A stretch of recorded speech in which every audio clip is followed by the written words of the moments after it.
Oh, look, it's fucking Scribbles. Lol. He's back here scamming with his fucking inventory.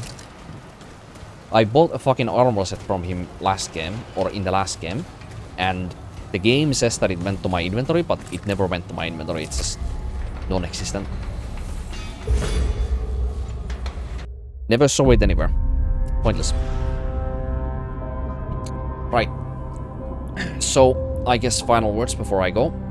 Mostly only positive things, right? Wow. There is a noticeable difference here. Right, where do I even start?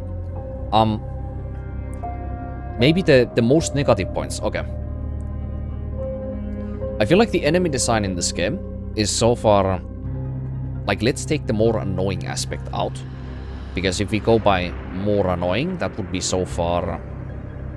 Like, enemies having armor. And I feel like some of these enemies, like the flying enemies, like in the previous area... I feel like they might have some of the issues as the Yesha, like Goatmen had in the previous game, as well as the rats in the DLC, where like sometimes for some reason when you shoot at them, the shots just go straight through them and they don't actually do anything. I don't know why that precisely happens, but it's annoying when it does, and it just, you know, makes it even more annoying when they just swarm you from, you know, not maybe from all angles as much, it's not that bad, but you combine the armor and the status effects that they also build up at the same time, and their armor and the occasional times when your shots go through them, pretty annoying. But the enemy design, you know, being annoying or not, is more interesting in this game so far than it was in the previous game. And the enemy movesets are noticeably like one big improvement that I noticed on all of the enemies so far.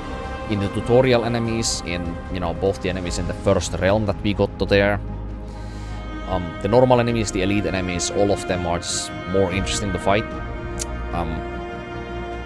Obviously the game looks better graphically. I mean, the textures, mainly the textures, the models, the model like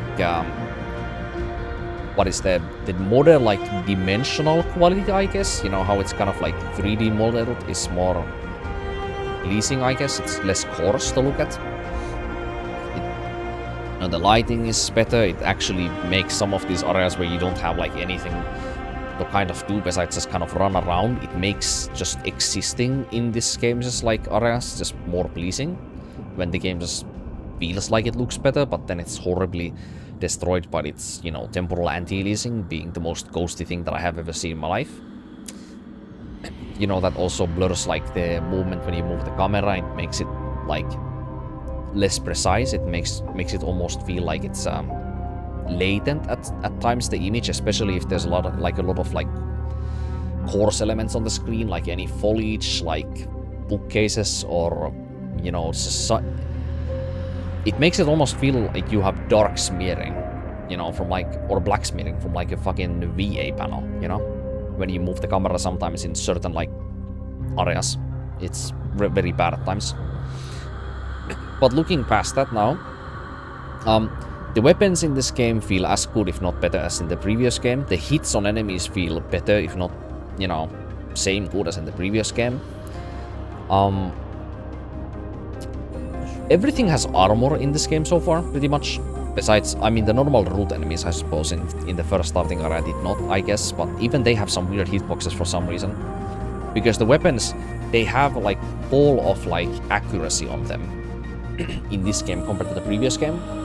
Where, like, they have this, like, accuracy graph that is independent on, you know, how accurately you're actually aiming at the enemies, and it doesn't take your spread into account on the weapon either. It's just like this. Can I actually view it here? I can't. Well, anyway. Like, it doesn't take into account, like, the normal stats of the weapon. They have, the devs have literally just decided that there's just an accuracy meter on the weapon, and depending how high the accuracy meter is, it seems like the more you are able to, or more the game, like, adheres to where your cursor precisely is. So it's less down to your, like, mechanical skill on moving the reticle correctly, and it also takes Like, you know, the weapon that you are using with the accuracy that you innately have on it makes a big difference. Also how precisely you're able to hit your shots, which I'm not a big fan of in this game. That's something that the previous game did not have at all. It was basically, what's the spread of the weapon? Do you move the cursor on the weak point or not to get the bonus damage? And what is the range on the weapon? If all those like align properly, so if say you have a weapon that has a low spread and then it has like, you know, decent range on it, it would automatically mean that up to that amount where it does, you know, its maximum amount of damage, it would always allow you to guaranteed do the maximum amount of damage as long as you hit a weak point with the reticle. But in this game, the devs may have randomly decided that the accuracy on the weapon is not sufficient to hit from like that range, you know, for example, because the accuracy like graph itself isn't high enough on the weapon. So even if the spread as well as the weapon's like range should make it so that, you know, as long as you move the reticle to the enemy's weak point, you should get the full amount of damage. If the weapon's accuracy graph is just simply isn't high enough, you can have a weapon that should be sufficient from hitting weak points from a certain range, but if there's a fucking dichotomy with the goddamn accuracy graph, then you might just, you know, not be able to hit the weak points or just the enemy at all from time to time, which is actually kind of annoying. But yeah, like those were some striking negative and some positive points, yeah. The music in this game is somehow better than on the first one. The NPC dialogue is better than in the first one. The presentation on the NPC dialogue is better than the first one. The cinematics are better than on the first one. The narrative storytelling direction is better than on the first one. The camera movement is better than on the first one. The screenplay is better than on the first one. What else? Oh, did I already say that the areas, like, graphically look more interesting and enticing to explore? No, I don't think I said that yet. It's just... the first couple areas so far have looked just... innately more interesting to actually just explore and just, you know, be inside of, instead of feeling like too boring. Then again, at the same time, in the actual, like, only area that I'm exploring so far, I've only explored, like, the first area extremely thoroughly. So maybe it's gonna be like the same case I had with the first game, where like if I see the patterns like long enough time, I'm just gonna get very bored with it again, but we'll just have to see if that happens. Oh yeah, the class system in this game, by the way. The archetype system, when it comes to this game and Remnant 1, is worse in my opinion. I liked in the first game how the archetype you chose only mattered pretty much for what starting trait you had extra compared to the other classes. And then, you know, your starting gear was also different to the others. And you could easily buy the others' starting gear as well, you know, very easily. So it was mainly just some basic stats in the super early game that you had more or less, depending on what archetype you chose.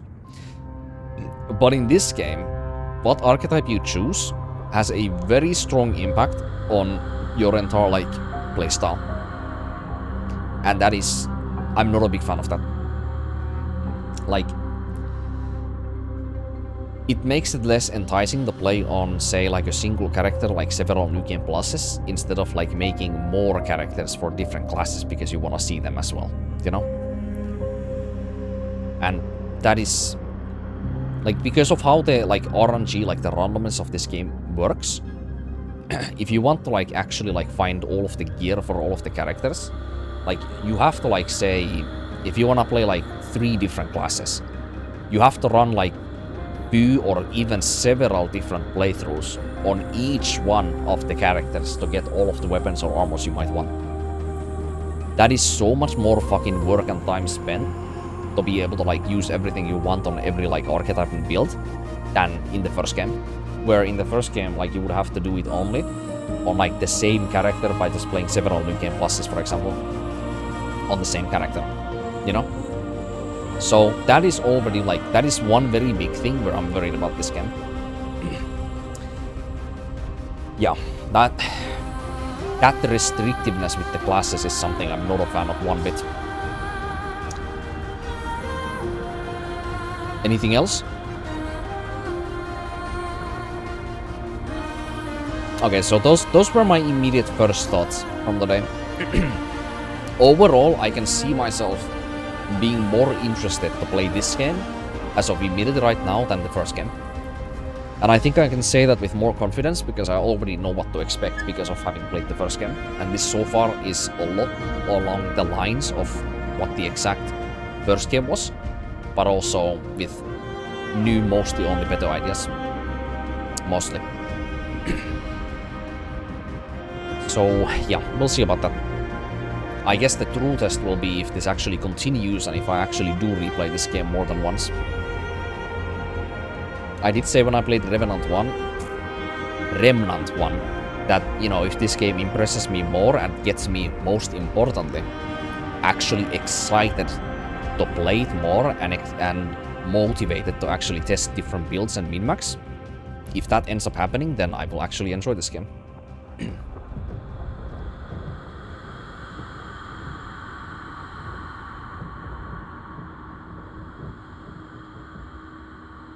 But I think I probably need like 2 more. I need like 2 more sessions with this game, and maybe like I need to get to like the second realm and like see a couple of bosses, and then I can give my more like thorough like opinion on how I feel about this. But yeah.